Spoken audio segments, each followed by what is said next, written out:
April 30th, 1943. 4:30 a.m. off the coast of Huelva, Spain. A British submarine drifts through the black waters of the Atlantic. Its deck glistens under a sliver of moonlight, waves licking at the hull. Above, two officers work silently, their breath steaming in the cold air. Between them lies a body, uniformed, lifeless, and destined to change the course of the war. Lieutenant Bill Jewell, commander of HMS Seraph, glances at the man beside him, Naval Intelligence Officer Ewan Montague. "You're sure about this?" he murmurs. Montague nods. His eyes rest on the body, or rather, on what it represents. The man is dressed in the full attire of a Royal Marines officer. Trench coat buttoned tight, boots polished, dog tags gleaming under the dim light. In his attaché case are the invasion plans of the Allied command, every detail pointing to one false conclusion: that the next Allied invasion will strike Greece and Sardinia, not Sicily. The officers salute as the weighted stretcher tips forward. The body slips into the dark water, disappearing beneath the surface. The waves close over him with a quiet hiss. For a long moment, no one speaks. Then Montague mutters, "Godspeed, Major Martin." The name, Major William Martin, is pure fiction. The man in the water is a Welsh homeless man named Glyndwr Michael, who died after ingesting rat poison. Now, through an elaborate web of forged documents and deception, he has become the centerpiece of Operation Mincemeat, a plan so improbable, even the men who conceived it struggle to believe it will work. Beneath the still surface of the Atlantic, the corpse begins its slow drift toward the Spanish shore. And if everything goes according to plan, Hitler himself will soon be reading his briefcase. March 1943. London, Room 13, Admiralty Building. The air is heavy with cigarette smoke and secrecy. Maps of the Mediterranean cover the walls, dotted with red pins and handwritten notes. In the center of the room, two men stand over a table stacked with classified folders. One is Ewan Montague, a naval intelligence officer with a lawyer's precision and an actor's flair for detail. The other, Charles Cholmondeley of MI6, wears the look of a man who has spent too many nights awake among files and lies. Montague breaks the silence. "If the Germans won't believe what we tell them," he says, "perhaps they'll believe what they find." The idea sounds absurd, even suicidal. Drop a body off the coast of neutral Spain, make it look like a courier killed in a plane crash, and ensure it carries top-secret documents that mislead German intelligence. Spain, sympathetic to the Axis, would hand the papers to Berlin. It's deception by corpse, and it's never been tried before. Montague gestures toward a folder marked Operation Barclay, the broader Allied deception plan meant to conceal the invasion of Sicily. "This could make them believe we're hitting Greece," he says, tapping the map. "They'll shift troops, artillery, and aircraft away from Sicily, all for a dead man." Cholmondeley smirks. "All right," he says quietly. "Let's find our man." The search for a suitable body begins in the most unlikely of places: a coroner's office in London. Days later, a pathologist produces the body of Glyndwr Michael, a 34-year-old drifter who died after accidentally consuming rat poison. His lungs are intact enough to suggest drowning, and his body shows no signs of violence. Perfect for their fiction. Montague gazes at the corpse, his voice low. He deserves a name, a life, something. They give him one. Major William Martin, Royal Marines. They invent an entire existence for him. A fiancée named Pam, a father in London, a history of service. Montague even commissions a photograph of a young woman from the office to pose as Pam.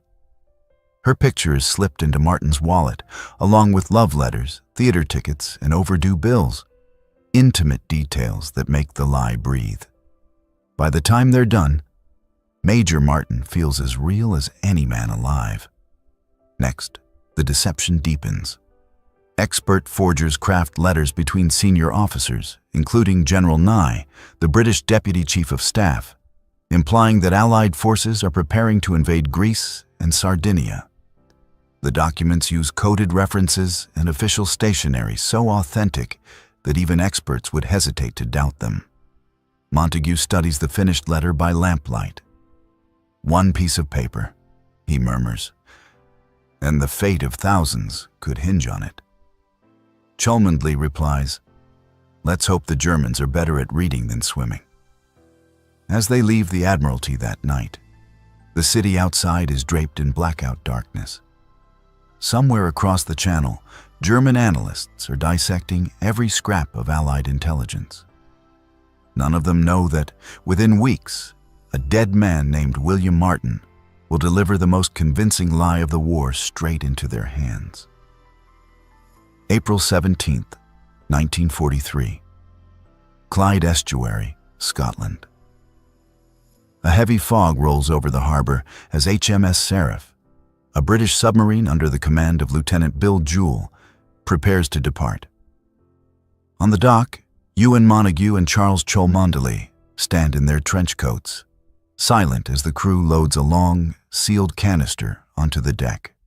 Inside lies the body of Major William Martin. Montague gives the canister one last look before turning to Jewell. "No one aboard is to know the truth," he says. "Not the crew, not even your XO. You're transporting cargo." Jewell nods, his face unreadable. "Understood, sir." The submarine slips beneath the gray waves, engines humming low, its course set for the Spanish coast near Huelva, a region crawling with German informants disguised as fishermen and consular staff. Below deck, the crew works in tense silence. They have been told only that the mission concerns vital intelligence. The smell of diesel and salt mixes with the sweat of men who have not seen daylight for days. In the aft compartment, a single sailor stands watch over the canister. No one speaks to him. After 10 days submerged, HMS Seraph surfaces just before dawn on April 30th. The sea is calm, the horizon still dark. Jewell and his officers step out onto the deck, their breath misting in the cold air. The canister is unsealed, and the body is carefully lifted out. The forged identification papers, the wallet, the watch, every detail checked one last time. In his inside pocket rests the leather briefcase, chained to his belt. The invasion plans. Montague's voice echoes in Jewell's mind. "Make sure he looks like a man who fell from the sky." They attach a life jacket, ensuring the body will float to shore. Weights are fixed to keep it partially submerged, just enough to suggest a plane crash. Jewell opens his logbook. "Time of release, 0430 hours, he notes. Then quietly to his men, "Godspeed, Major." The stretcher tips. The body slides into the black water with a soft splash, drifting gently away into the fog. No one speaks for a full minute. Only the sound of waves and the low hum of the engines fills the silence. Then, with a deep sigh, Jewell orders, "Submerge." As Seraph disappears beneath the surface, the tide carries the corpse slowly toward the Spanish coast. Within hours, fishermen from Huelva will spot something floating in the water. The beginning of a deception so elegant, it will travel from the hands of a Spanish coroner to the desk of Adolf Hitler himself. But for now, the ocean keeps its secret, and the war, unknowingly, begins to shift. May 1st, 1943, Huelva, Spain. The sun rises over the Andalusian coast, the light catching on fishing boats drifting near the shoreline. Among them, a local fisherman named Jose Antonio Rey peers into the shallows and spots something tangled in seaweed. It's the body of a man in uniform. Boots, trench coat, belt, and a life jacket. By the time the corpse is brought ashore, the Spanish authorities are alerted. Within hours, the body of Major William Martin, Royal Marines, is lying on a wooden table inside the coroner's office. His briefcase, chained securely to his wrist, draws immediate attention. The Spanish are officially neutral, but Huelva is crawling with Axis spies. And one of them, a German informant named Adolf Klaus, has already heard about the discovery. While Spanish officials send a cautious report to Madrid, Klaus moves quickly, bribing local officers and reporting the news directly to the German embassy. Within days, the information reaches Admiral Wilhelm Canaris, head of the Abwehr, German military intelligence. Back in London, Ewan Montague and Charles Cholmondeley can only wait. Their plan depends entirely on the subtle dance of bureaucracy and curiosity. That Spanish officials will open the briefcase discreetly, share the contents with German agents, then quietly return it to the British with a convincing story. May 5th, Madrid. The documents are opened. Spanish intelligence carefully dries the papers, photographed in secret for transmission to Berlin. One of the letters, from General Nye, discusses supposed Allied plans to invade Greece and Sardinia. Another letter mentions the fictitious Fifth Army Group and its preparations in the eastern Mediterranean. It is exactly what Montague had hoped the Germans would read. In Berlin, the photos reach the Abwehr office by May 8th. The intelligence analysts pore over them, noting the realistic phrasing, the signatures, the water damage consistent with a plane crash. They can't find a flaw. Within hours, the information is sent directly to Hitler's headquarters at Rastenburg. Back in Spain, the British embassy receives word that a body has been found, and importantly, that the documents have been recovered unopened. Montague, reading the cable in his London office, exhales slowly. "If they're telling us that," he says to Cholmondeley, "it means someone already has opened them." He allows himself a rare smile. Exactly as planned. Meanwhile, the body of Major William Martin is buried with full military honors in the Spanish soil of Huelva. Locals stand solemnly as the Union Jack drapes the coffin. On the headstone it reads, "Major William Martin, Royal Marines.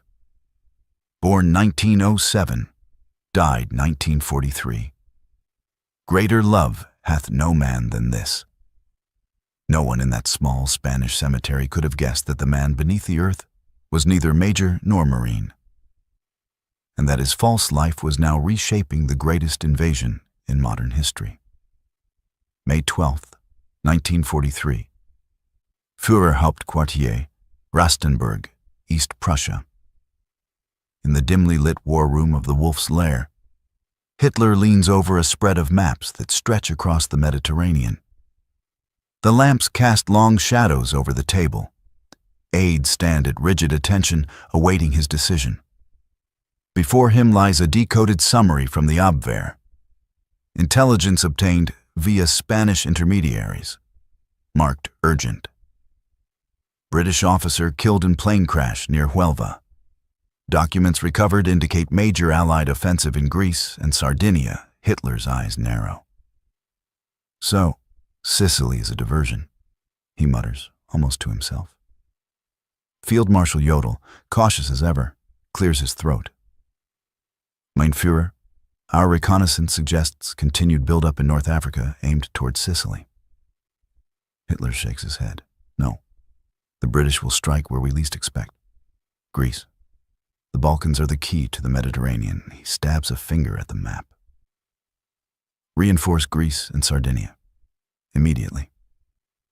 That single decision, born from a dead man's pocket, begins to ripple across Europe. Within 48 hours, German divisions start redeploying from Sicily to Greece. The 1st Panzer Division is ordered north, Luftwaffe squadrons redirected to the Aegean, and coastal defenses in Sicily left undermanned. The deception has taken hold. Meanwhile, in London, Ewan Montagu receives confirmation from intercepted German communications. The message is brief but clear.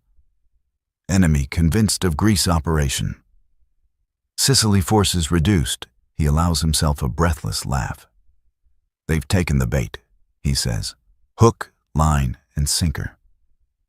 In mid-July, as the real Allied invasion of Sicily, Operation Husky, begins, German forces are still scattered across the Mediterranean, waiting for an attack that will never come.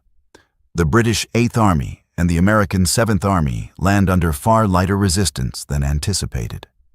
From the beaches of Gela to the cliffs of Syracuse, the outcome is already shifting.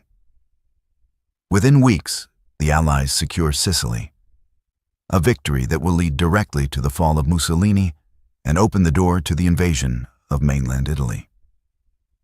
All because of one corpse. July 1943, London. Montagu sits alone in his office, a telegram in hand. The message reads simply, Operation Husky successful. Enemy deception confirmed. He stares at the words, then at a small photograph on his desk. The smiling young woman who played Pam, fiancée of the fictional Major William Martin. Around her, the fabricated life of their imaginary officer remains preserved in an old folder. Ticket stubs, love letters, a bank statement, a set of keys that open nothing. Charles Cholmondeley knocks on the door. It worked, he says softly. Montagu nods. And no one will ever know how. He's only half right. For decades, Operation Mincemeat will remain classified. Its details buried beneath layers of secrecy. The world will know of D-Day, of Normandy, of the great battles that followed. But the quiet deception that shifted Hitler's armies will go largely untold. Still, in that moment, both men understand the truth. Their strangest, riskiest idea, a corpse with a briefcase, saved tens of thousands of lives. Outside, the rain taps softly against the window panes. Montagu lifts his glass and murmurs, almost like a toast, to Major Martin. And somewhere in the Spanish earth near Huelva, under a modest gravestone, lies the man who never lived, and whose death changed the fate of the world.